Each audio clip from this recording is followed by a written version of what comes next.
Hello দর্শক, আসসালামু আলাইকুম। আশা করি সকলে ভালো আছেন।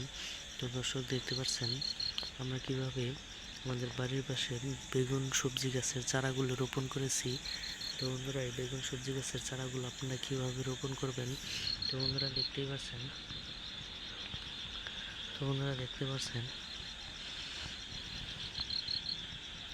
এই বেগুন সবজি গাছের চারাগুলো রোপণ করে আমরা কিন্তু ভালো ধরনের লাভবান হয়েছি।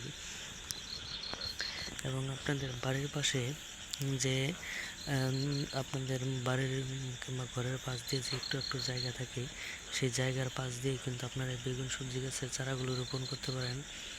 এবং সেই জায়গাতে সবজি গাছের চারাগুলো রোপণ করলে সেখানে আপনারা যদি নিয়মিত পানি এবং কিছুদিন পর পর যাতে কিছু সার ব্যবহার করতে পারেন, তাহলে বন্ধুরা দেখতে পারবেন আপনাদের গাছে প্রচুর পরিমাণের সবজিগুলো ধরবে।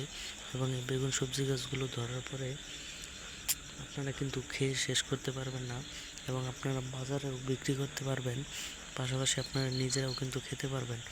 এই সবজি গাছে এই সবজিগুলো প্রচুর পরিমাণের ভিটামিন। তো বন্ধুরা, আপনারা অবশ্যই এই সবজিগুলো আপনাদের বাড়ির পাশে রোপণ করবেন।